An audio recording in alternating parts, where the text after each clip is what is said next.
Éxodo. Hoy vamos a meditar en los capítulos 37 y 38. 37 desde el verso 1 hasta el 38, versículo 20. Pero antes de realizar la lectura, vamos a encomendarnos a nuestro Dios, que sea Él bendiciéndonos y guiándonos en este estudio bíblico. Padre nuestro que estás en los cielos, te agradecemos, oh bendito Rey, por tus grandes misericordias. Gracias porque hoy, en tu santo día, permitiste que una parte del territorio colombiano se viera afectado por un temblor de magnitud fuerte, pero gracias, bendito Dios, porque nos has protegido y guardado. A la misma vez te agradecemos por la vida de Diego Ruiz, el hermano de nuestro pastor Sergio, quien está hospitalizado bajo una grave situación de salud. Gracias porque lo han estabilizado, lo cual lo prepara para que le hagan una cirugía urgente. Te rogamos, Padre, que en tu gran bondad y misericordia estés allí guiando a los médicos, a todo el personal que participará de esta cirugía urgente, que estés fortaleciendo el cuerpo de Diego, que si en tu gran misericordia quieres concederle la salud y que pueda recuperarse pronto, Padre, te lo agradeceríamos mucho.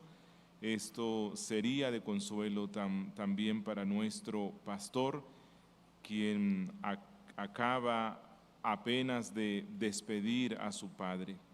Te rogamos, Padre, que estés fortaleciendo a nuestro pastor y que estés bendiciéndole en medio de esta situación tan compleja. A ti nos encomendamos hoy, Padre, rogándote que nos permitas tener un estudio bíblico en el cual contemplemos una vez más la gloria de la persona de nuestro Redentor y su obra maravillosa. Te rogamos entonces que nos permitas conocerle más y deleitarnos más solamente en Cristo nuestro Salvador. Guíanos con tu Espíritu, ilumínanos y bendícenos. En Cristo Jesús. Amén. Bien, como les anunciaba, hoy vamos a estar meditando en los capítulos 37 y 38, pero quiero hacer una conexión con lo que ya hemos visto. Por lo tanto, vamos a realizar la lectura del versículo 1 del capítulo 36, que ya lo estudiamos. Dice en el versículo 1 del capítulo 36, así pues Bezaleel y Aholiab y todo hombre sabio de corazón a quien Jehová dio sabiduría e inteligencia para que supieran hacer toda la obra del servicio del santuario, hicieron todas las cosas que había mandado Jehová. Quiero resaltar aquí la expresión hicieron todas las cosas que había mandado Jehová. No sé si recuerdan lo que pasó en los versos 32, 33, 34. Bueno, anteriormente Dios le había dado las instrucciones a Moisés de cómo se debía construir el santuario. Todo lo que estamos viendo en los capítulos 36 al 39 es una repetición de las instrucciones que le había dado Dios a Moisés, cómo se debía hacer el santuario. Y recuerdan que ya hemos visto que el santuario se relacionaba con la adoración.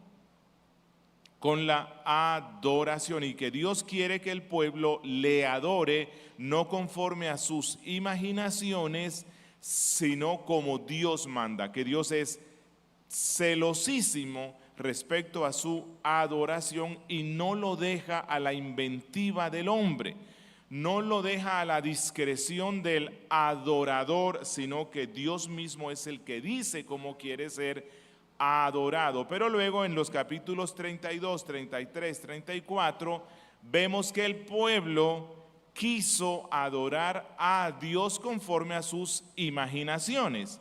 E hicieron un becerro y hubo música, baile, juegos, fiestas, humo, nada distinto a lo que hace buena parte de las iglesias que se llaman cristianas hoy. O sea, el servicio de adoración lo convirtieron algo así como en una cultoteca,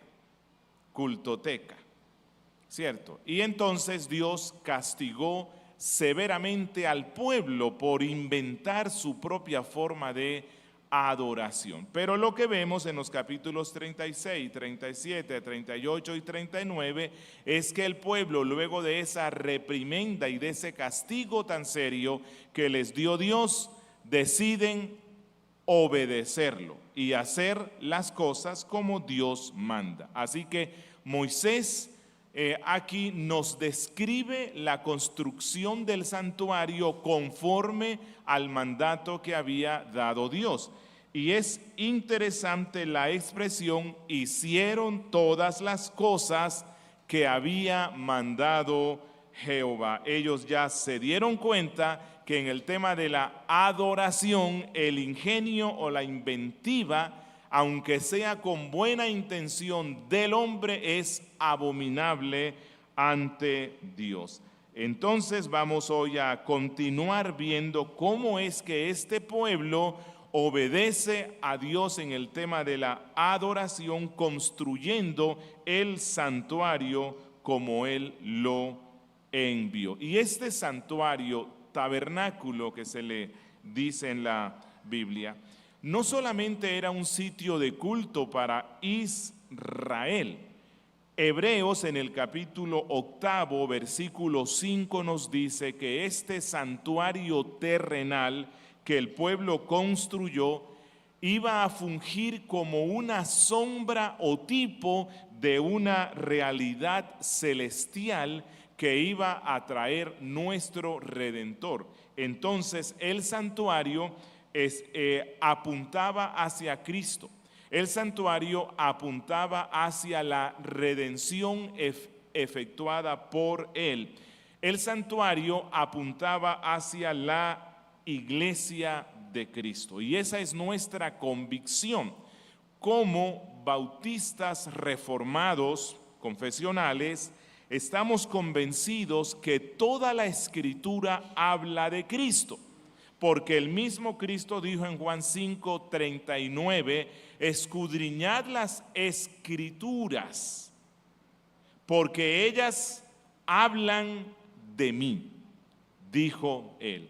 Y con esta convicción entendemos que toda esta narrativa que nos da Moisés tiene como fin conducirnos a comprender un poco la persona y la obra de Cristo. Y hoy vamos a ver una vez más cómo la construcción del santuario revela aspectos de la persona y obra de Cristo, destacando como siempre la suficiencia de Cristo como sumo sacerdote, como mediador entre Dios y los hombres y como sacrificio. Bien. Entonces, lo que vamos a estar viendo hoy es cómo se continúa con esa construcción fiel del santuario. Al principio, cuando Dios le dio las instrucciones a Moisés, se repite una y otra vez, y harás esto.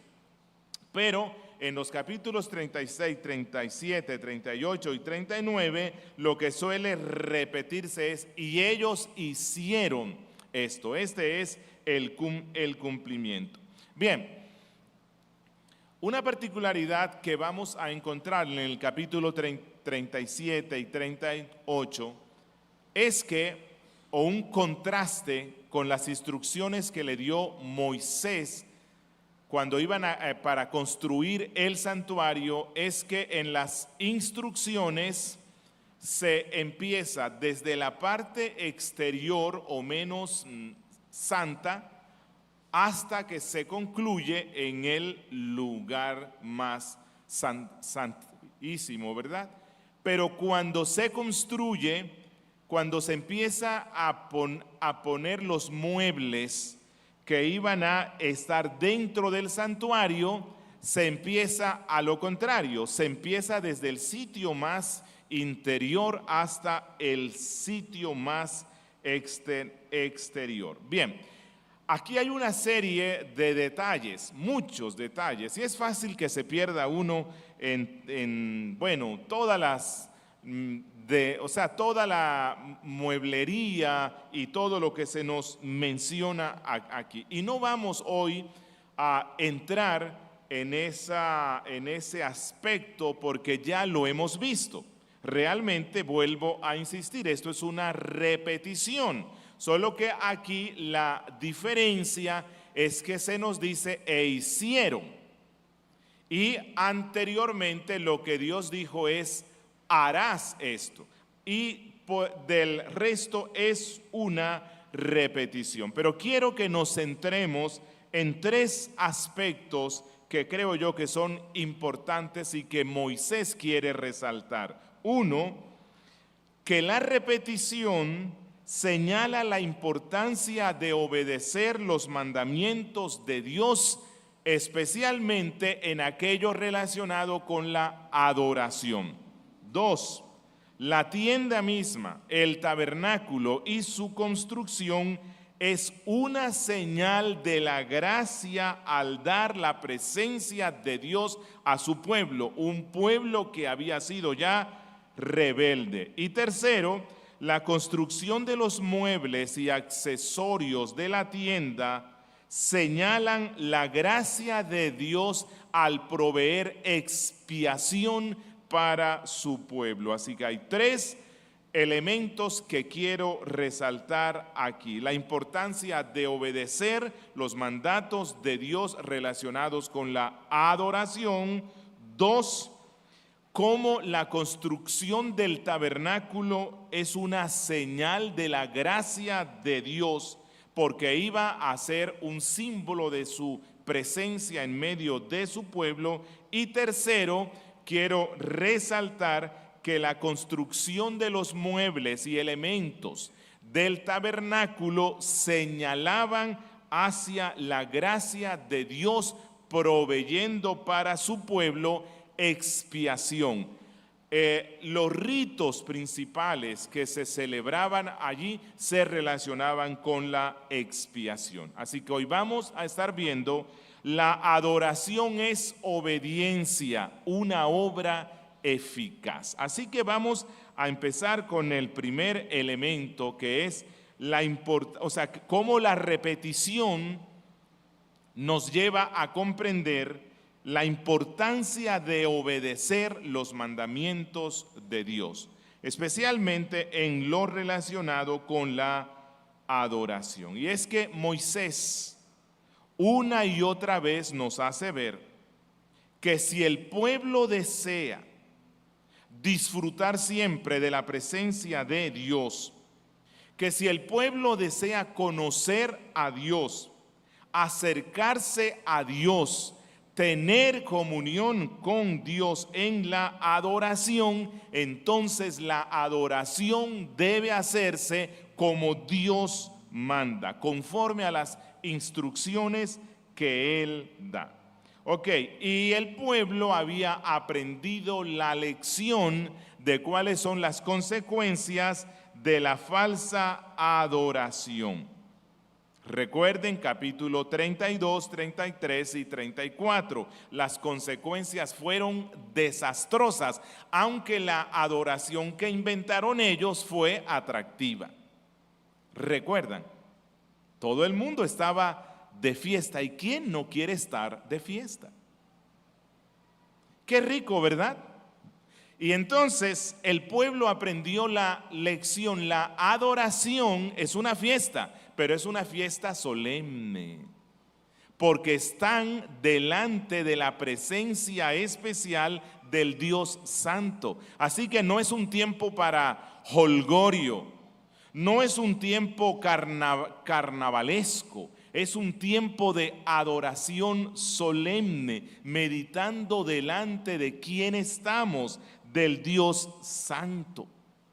Esa es la razón por la cual nosotros como cristianos bíblicos, como Iglesia Bautista Reformada, tenemos cultos sobrios, solemnes.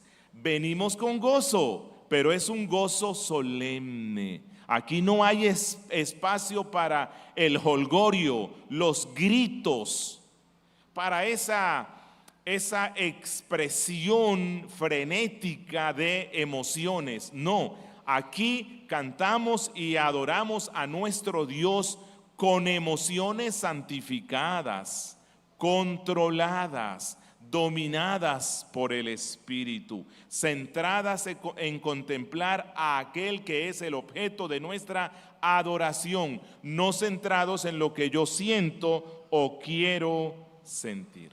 Así que estos capítulos son claves en la comprensión del principio regulativo de la adoración, pero a la misma vez nos muestra cómo la gracia y la misericordia de nuestro Dios son tan grandes que permiten que usted y yo, luego de haber construido nuestros propios becerros de oro, y luego de haber desobedecido los mandatos de Dios, por medio de Cristo, el verdadero tabernáculo, Dios nos concede el privilegio de participar en su adoración. Y entonces, observemos aquí en los capítulos 37 y 38 la construcción de los muebles que formaban parte del tabernáculo, enfatizando siempre la cristología, porque no le podemos dar verdadera adoración si no entramos al verdadero tabernáculo, y el verdadero tabernáculo es Cristo Jesús. Bien, entonces, como yo les dije, los elementos del santuario se empiezan a construir desde adentro hacia afuera. Así que vamos a ver cuáles son los elementos que se construyeron y que iban a estar en el lugar santísimo, que era el sitio más interior del tabernáculo. Y estos están en los versos 1 al 9. En los versos 1 al 9 del capítulo 37 se construye el arca del pacto y su tapa. A la tapa se le llama propiciatorio. Bien, el propiciatorio no era algo distinto, era la tapa que cubría el arca del pacto. Así que vamos a realizar la lectura. Versos 1 al 9 dice: hizo también Bezaleel el arca de madera de acacia. Su longitud era de 2 codos y medio, y su anchura de codo y medio, y su altura de otro codo y medio. Y la recubrió de oro puro por dentro y por fuera, y le hizo una moldura de oro alrededor. Y le hizo de fundición 4 anillos de oro para sus 4 esquinas, 2 anillos a un lado de ella y 2 anillos al otro lado. Se van a percatar que siempre se nos dice que cuando se construye algo en el tabernáculo lleva anillos. ¿Por qué sería? Porque el tabernáculo no era una casa estable, sino que era móvil, ¿cierto? Siempre se tenía que, cuando Dios le indicaba al pueblo que se movieran, el tabernáculo lo tenían que desplazar, ¿no? Y entonces se necesitaban de estos anillos. Verso 4, hizo también barras de madera de acacia y las recubrió de oro y metió las barras por los anillos a los lados del arca para transportar el arca. Hizo asimismo un propiciatorio. ¿Qué es esto? La tapa, ¿verdad? De oro fino. Su longitud era de 2 codos y medio y su anchura de codo y medio. Hizo también los 2 querubines de oro. los hizo labrados a martillo en los dos extremos del propiciatorio. Un querubín en un extremo y un querubín en el otro extremo del propiciatorio. Hizo los querubines en sus dos extremos, y los querubines extendían sus alas por encima, cubriendo con sus alas el propiciatorio y sus rostros. Estaban uno frente al otro, mirando al propiciatorio los rostros de los querubines. Bueno, ya hemos estudiado en qué consistía esto y todo el significado. Pero quiero que pensemos un poco en aquellos que estaban participando en la construcción de esta caja que iba a ser una caja santa, ¿verdad? Pensemos en toda la emoción y expectativa de estos hombres labrando la madera, fundiendo oro, poniendo, bueno, todo lo que iba allí dentro, siendo que este elemento iba a constituirse prácticamente en aquel elemento central de la adoración que iba a representar la presencia de Dios en su pueblo. Que esa caja, un día, ellos ya no la iban a ver prácticamente más, ¿verdad? Porque ella iba a estar en un sitio donde solo el sumo sacerdote entraba una vez al año. Que esa caja, el propiciatorio, iba a recibir el rocío de la sangre en el día de la expiación, que significaba el perdón de los pecados para el pueblo, y que Dios se manifestaría desde ese elemento, que iba a ser tan santo que nadie podía tocarla excepto que haya sido autorizado por Dios. Yo creo que esto tuvo que ser muy conmovedor, tuvo que ser algo muy impactante. Bueno, ¿por qué se empieza por la construcción de esta caja santa? Bueno, porque iba a representar la presencia de Dios. Uno, por lo que contenía, iba a contener la ley que Dios mismo escribió. Esa ley iba a estar dentro de eso, recordándole al pueblo que si nos acercamos a Dios, recordemos siempre que es un Dios santo y que los 10 mandamientos nos recuerdan eso. ¿Qué tiene que ver esto con Cristo? El contenido de esa caja, la ley. Bueno, Cristo es el mismo Dios santo, pero Cristo a la misma vez es el hombre que cumplió perfectamente con esa ley. El pueblo no pudo cumplir perfectamente con esa ley, por eso necesitaban constantemente sacrificios. Pero Cristo, siendo el Dios santo que dio esa ley, cuando Él se humana, cuando Él se encarna en su condición de hombre, se sometió a esa ley y la cumplió perfectamente. Pero Él sigue siendo el Dios santo. Él sigue siendo el Dios santo. Pero ¿por qué ya no se acerca uno con miedo al arca del pacto, que es Cristo? Porque Cristo, quien contiene la ley, porque Él es el Dios santo, Él a la misma vez la cumplió perfectamente. Y Él a la misma vez es el propiciatorio. Recuerden, sobre el propiciatorio se rociaba, el sumo sacerdote rociaba la sangre del animal que iba a obtener por su simbolismo hacia nuestro Redentor el perdón de los pecados del pueblo. Bueno, eso lo obtuvo Cristo. Él fue, y bueno, y es asombroso, todo el santuario y todo lo que se hacía allí, todo lo que se hacía en el lugar santísimo, en el santo, en el atrio, todo eso apuntaba a Cristo. Y entonces Cristo era el sacrificio que se hacía en la parte exterior. Cristo es el ungüento, ese perfume agradable que se sentía en el santo. Y a la misma vez Cristo era el sumo sacerdote que entraba con la sangre del animal sacrificado, que era él mismo, y lo rociaba sobre el propiciatorio.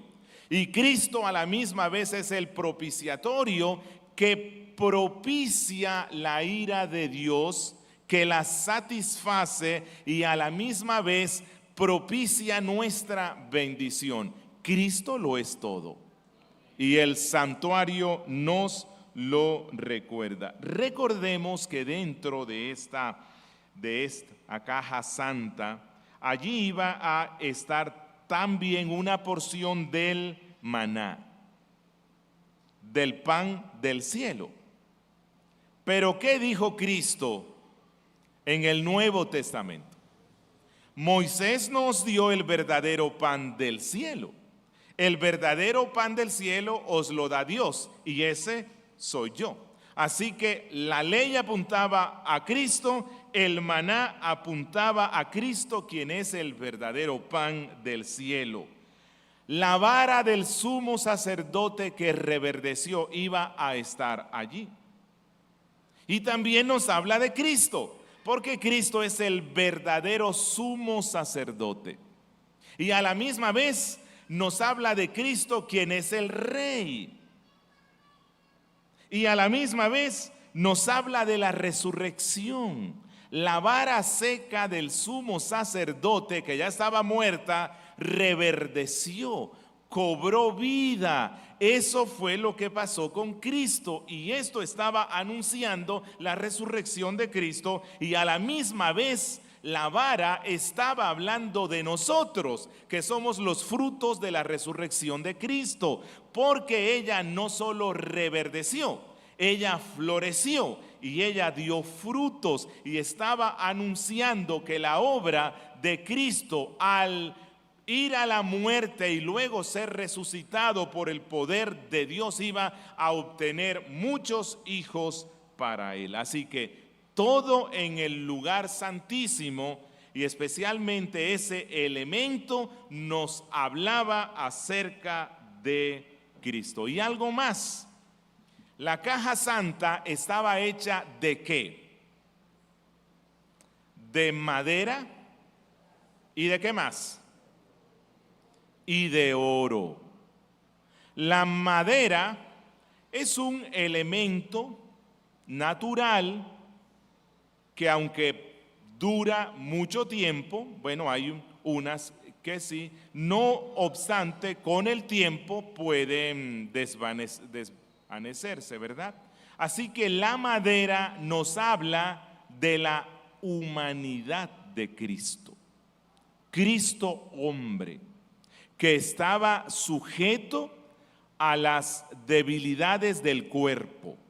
Recuerden que la Biblia dice que él tuvo hambre, tuvo sed, se cansó, se entristeció, etc. La madera nos habla de la naturaleza humana de Cristo. ¿Y el oro de qué? La naturaleza divina de Cristo, imperecedera, incorruptible. El lugar santísimo nos estaba ya anunciando que el verdadero sacerdote, el verdadero sacrificio, el verdadero santuario iba a ser Dios humanado. Dos naturalezas en una sola persona, hombre y Dios. Qué hermoso, ¿verdad? Bueno, el único elemento que vamos a encontrar en ese sitio santísimo era esta caja santa. No hay más.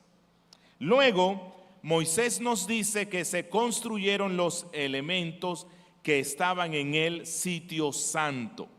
Ya no se le da la descripción de santísimo, sino santo. Y esto empieza desde el verso 16 del capítulo 37, la construcción de los muebles que iban a estar en el lugar santo. Lo primero que nos dice Moisés en los versos 10 al 16 es que se construye la mesa de los panes de la proposición.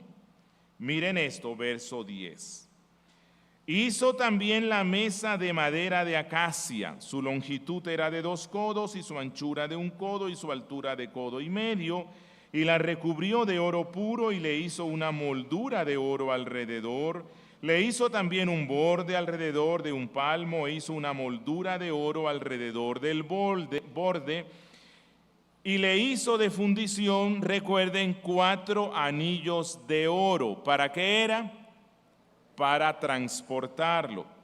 Y puso los anillos a las 4 esquinas que correspondían a las 4 patas de ella. Junto al borde estaban los anillos como lugares para meter las barras a fin de llevar la mesa, e hizo las barras de madera de acacia para llevar la mesa y la recubrió de oro.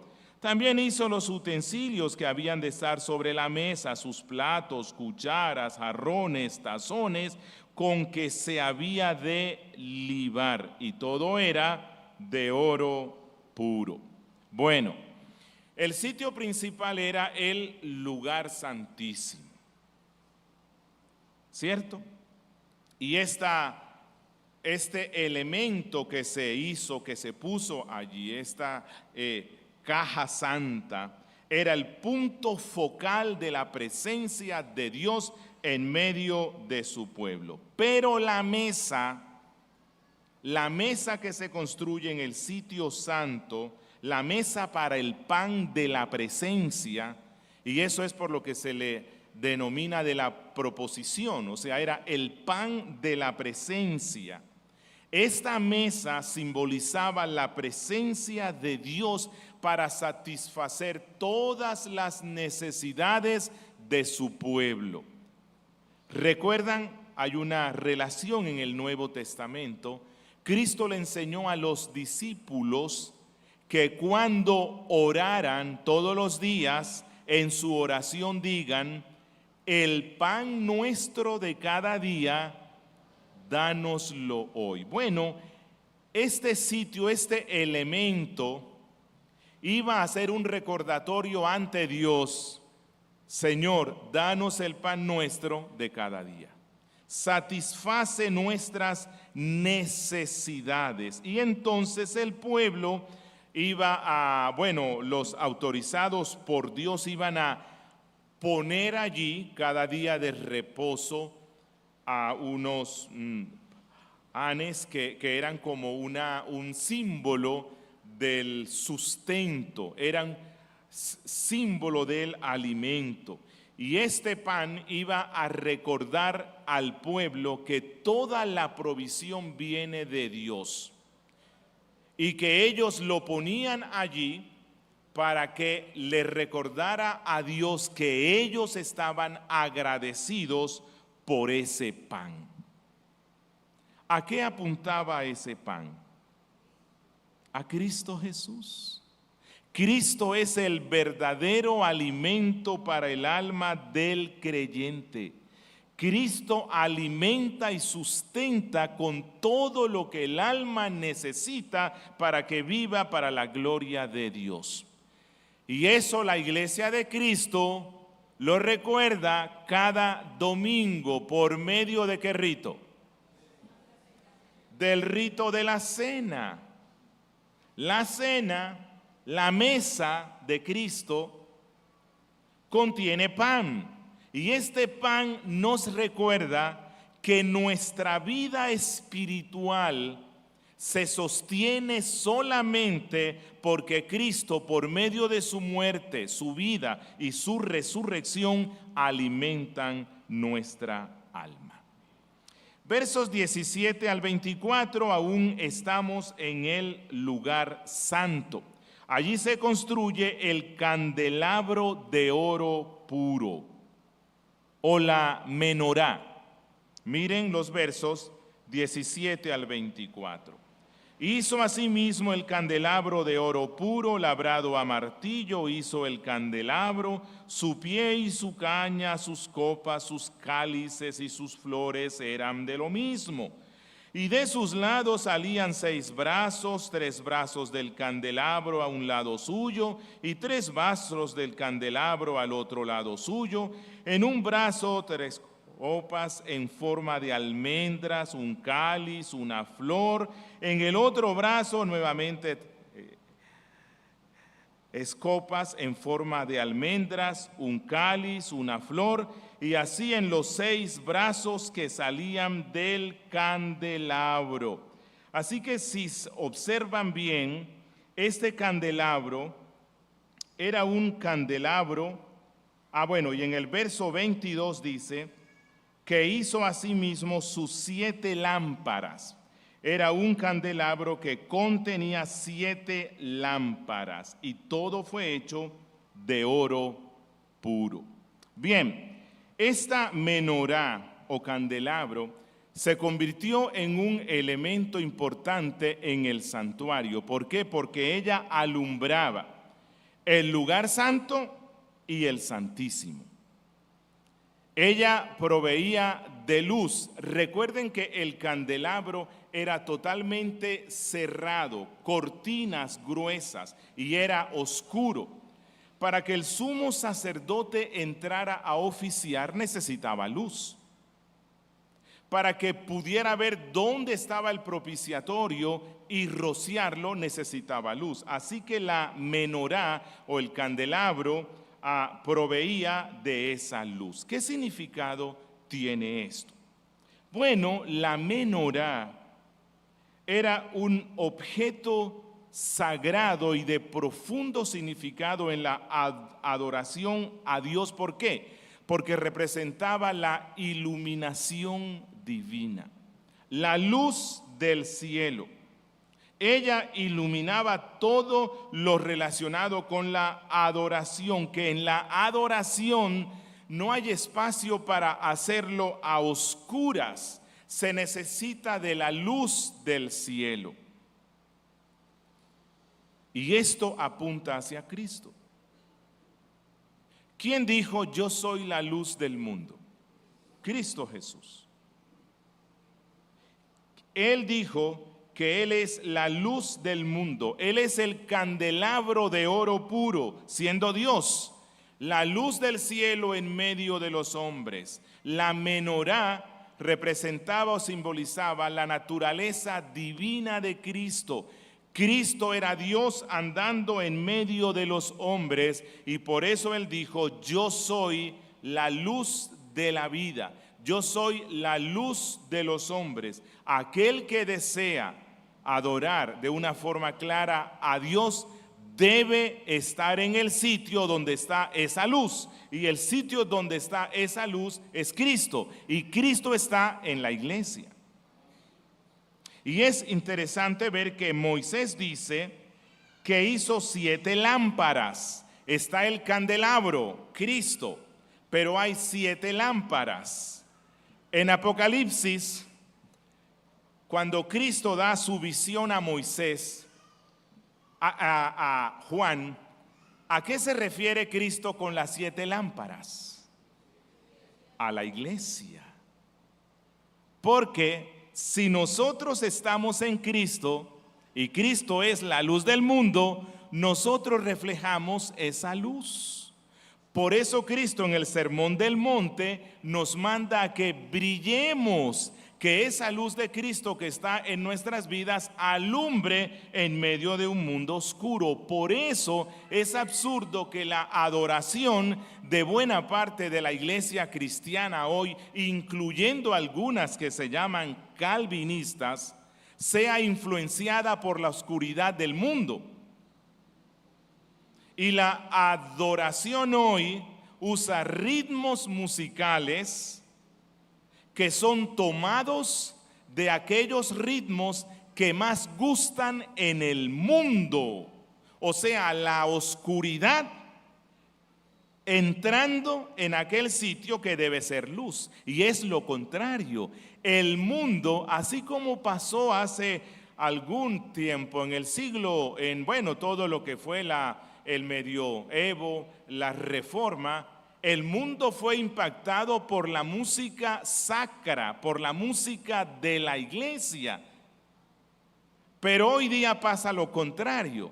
La iglesia es influenciada por los estilos del mundo, una adoración oscura. Si estamos centrados en Cristo y en su palabra, allí está la luz que nos permite adorar como Dios quiere. En los versos 25 al 29, y todavía estamos en el lugar santo, se construye el altar del incienso o el altar de oro. Miren lo que dice verso 25 al 29. Hizo también el altar del incienso de madera de acacia. De 1 codo era su longitud, de 1 codo su anchura, era cuadrado y su altura de 2 codos. Verso 26, y lo recubrió de oro puro. Verso 27, y le hizo también 2 anillos de oro debajo de su moldura a sus 2 esquinas, a ambos lados suyos.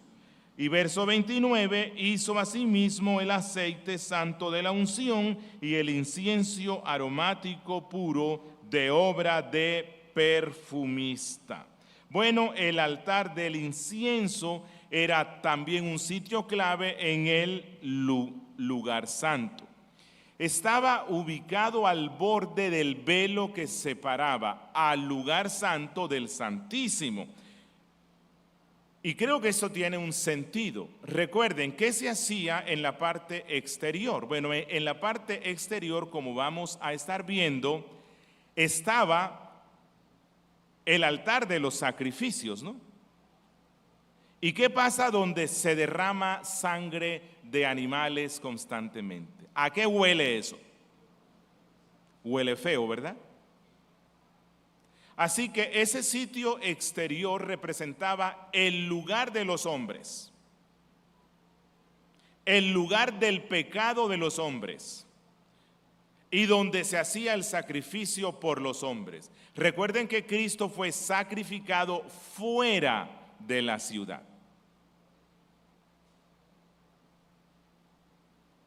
El animal, uno de los 2 que recibía la confesión de los pecados del pueblo en el día de la expiación, se enviaba ¿dónde?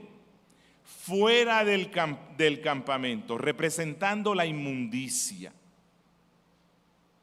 Así que en medio de los hombres y su pecado y el lugar santísimo que representaba la presencia de Dios, estaba el lugar santo. Recuerden que cada uno de estos 3 elementos habla sobre Cristo, ¿verdad? Y en medio, antes de que se llegue a la presencia de Dios, estaba el altar del incienso. ¿Por qué? Bueno, para que el olor pútrido de las inmundicias de los hombres y todo lo que significa la muerte del animal y todos los olores que produce esto no llegaran al lugar santísimo. Así que en el santo, con este altar del incienso, salía un olor perfumado, agradable, rico, que representaba las oraciones del pueblo de Dios, y que luego ese olor agradable entraba al lugar santísimo y Dios lo que recibía como ruegos y acciones de gracias de su pueblo no era la inmundicia que los había caracterizado, sino algo aromático. ¿A quién apuntaba eso? A Cristo Jesús. ¿Qué es lo que hace Él? Él toma las oraciones de su pueblo que todavía tiene un pecado remanente y que si llegaran así directamente al lugar santísimo, que es el sitio donde mora Dios, serían desechadas por Él, serían un olor nauseabundo. Alguien dijo que nuestras oraciones, el mejor y más sentido arrepentimiento del santo más grande en esta tierra, está tan lleno de imperfección que si no fuera por Cristo quien perfecciona nuestras oraciones, tendríamos que arrepentirnos de nuestro arrepentimiento. Así es el asunto, así es la perfección de Dios. Por eso el culto debe reflejar la santidad de Dios. El culto no es un sitio para que uno venga aquí a desahogarse en sus emociones y a brincar y a saltar y a escuchar música que me haga hacer esto o que llore o que haga eso. No, el culto es un momento especial en el cual tiene como fin recordarnos la majestad del Dios Santo. Pablo dice en Romanos 8 que Cristo intercede por nosotros. Él toma las oraciones de los santos y las pasa por su vida perfecta, por su obra en cruz, por su doble naturaleza. Y entonces Él las toma y las lleva como un incienso agradable ante el Padre. Bendito sea Dios. Y luego finalizaremos con la construcción de los elementos que estarían en el atrio exterior. Recuerden, el tabernáculo consta de 3 secciones. ¿Cuáles son? La más interna, lugar santísimo. ¿Qué elemento era el que se encontraba allí? El arca del pacto. Luego, la segunda sección más externa es el lugar santo. ¿Qué elementos contenía? El candelabro, el altar del incienso y la mesa de la proposición. Bien, luego venía otra sección que era la más externa y esta es como una especie de patio o antesala exterior. Y esto está en los versos 1 al 7 del capítulo 38. Aquí estaban otros elementos, ¿verdad? Y en los versos 1 al 7 se construye el altar del holocausto, que se le denominaba el altar de bronce. Dice: igualmente hizo el altar del holocausto de madera de acacia, su longitud era de 5 codos y su anchura de otros 5. Luego en el verso 2, y le hizo sus cuernos a sus 4 esquinas y los recubrió de bronce. Verso 3, hizo asimismo todos los utensilios del altar, que eran calderos, paletas, tazones, garfios, braseros, todos sus utensilios de bronce. Verso 4, hizo para el altar un enrejado de bronce de obra de malla, que puso bajo su cerco hasta la mitad del altar. Verso 5, se vuelve a repetir siempre esto, que hizo 4 anillos. ¿Por qué? Porque se necesitaba transportarlos. Bien, este altar de bronce era el lugar donde se hacían los sacrificios y las ofrendas. Recuerden que el rito principal de la adoración estaba centrado en los sacrificios. Así que si el pueblo iba a adorar a Dios, no podían ver la presencia de Dios porque ella estaba en el sitio más íntimo. No podían entrar. No podían ver el sitio, o más bien el lugar santo. Ellos no podían entrar allí, sino solo los sacerdotes. El único sitio al cual podía entrar todo el pueblo era al atrio exterior. Pero allí se hacía el ritual principal que significaba la comunión con Dios y eran los sacrificios. Así que su fe se alimentaba viendo constantemente esos sacrificios de animales que le recordaban su pecaminosidad, la santidad de Dios, la necesidad del perdón de los pecados para la reconciliación y en últimas estaba anunciándoles que un día vendría el verdadero Cordero de Dios que iba a ser sacrificado en ese altar. Así que el altar de bronce era el sitio de encuentro entre Dios y el pueblo. Y se encontraban con Dios por medio del sacrificio. Recuerden que en la Biblia el bronce muchas veces simboliza el juicio o la ira de Dios. Así que esta mesa es hecha de bronce, apuntando ¿hacia qué? Hacia la cruz. La cruz es el altar de bronce. Cuando Cristo sube a esa cruz, cuando Cristo es crucificado, Él allí soporta la ira de Dios.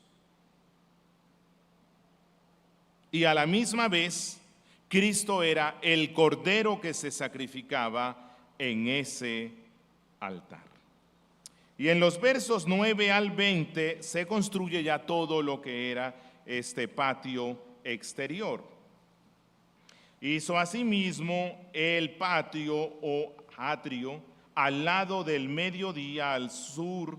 Las cortinas eran de 100 codos de lino fino, sus columnas eran 20, verso 11, y del lado del norte había cortinas, sus columnas también eran 20, del lado occidental lo mismo, del lado oriental, verso 13, había cortinas también, al verso 14, de un lado 15, de un lado cortinas de 15 codos, ya estas eran con 3 columnas, verso 16, todas las cortinas alrededor eran de lino fino torcido, verso 17, y las basas de las columnas eran de bronce, los ganchos de las columnas y sus molduras de plata. Verso 18, la cortina principal fue obra de bordador de azul y púrpura y carmesí y lino fino torcido. Todo esto habla de la hermosura que caracterizaba a ese santuario. Y entonces dice en el verso 20 que todas las estacas del tabernáculo y del patio exterior fueron de bronce. Todo esto resalta la hermosura de este patio exterior que rodeaba, por cierto, a todo el santuario y que era donde se hacían los sacrificios. Pero algo que quiero que observemos aquí en el verso 8 y que era un elemento de este patio exterior es este. También hizo la fuente de bronce con su base de bronce. Lo hizo de los espejos de las mujeres que velaban a la puerta del tabernáculo de reunión. Interesante, ¿verdad? Hay una fuente que sirve para que se limpien los sacerdotes, pero esta fuente también fue hecha de bronce. ¿Pero con cuál bronce? Con el bronce que aportaban las damas que servían en el patio exterior del tabernáculo. Y quiero de allí hacer una aplicación, pero antes quiero que observemos el segundo elemento que les dije que deseaba, que es como una enseñanza para nosotros hoy, y es que todo el mobiliario del tabernáculo nos recuerda la gracia de Dios al conceder perdón. Este pueblo no merecía construir nada. Este pueblo no merecía adorar a Dios. No merecía ser reconciliado con Dios. Este pueblo había hecho todo lo contrario para ser aceptado por Dios. Pero Dios, por el pacto, y recordemos, como bautistas reformados somos pactuales. Nuestra relación con Dios se basa en el pacto de gracia. a causa del pacto que había hecho Dios con Abraham y el pacto que había hecho Dios con Moisés, Dios manifestó una vez más su misericordia, concediéndolos que construyeran todos estos elementos, pero a la misma vez todos estos elementos hablan de gracia. El altar de bronce, gracia, allí se sacrificaban los sustitutos. Ellos merecían morir en el altar de bronce, en el infierno. Pero Dios les da un elemento para que allí maten a los sustitutos y que ellos no mueran. Y el resto de los elementos hablan de gracia y hablan de redención. La fuente de bronce, ¿de quién habla? De Cristo. ¿Recuerdan cuando Cristo fue a lavar los pies de los discípulos y Pedro dijo, no me lo vayas a lavar a mí? ¿Qué dijo Cristo? Aquel que yo no lo lave no tiene parte conmigo. Y entonces Pedro dijo, lávame entonces todo. Y él dijo, no necesitas todo. Porque vosotros ya estáis limpios por la palabra que os he hablado. Cristo es la fuente de bronce. Él es el agua que nos limpia, que apuntaba ¿hacia qué? El bautismo. Cuando somos bautizados, nuestro cuerpo se lava con agua, pero este es un acto externo que simboliza la obra interna del Espíritu, quien ha tomado y aplicado eficazmente la palabra de Cristo en nuestras vidas y nos limpia. Y Él nos sigue limpiando por su palabra. Así que Él es el altar de bronce. Él es la fuente de bronce. Él es el candelabro. Él es la mesa de la proposición.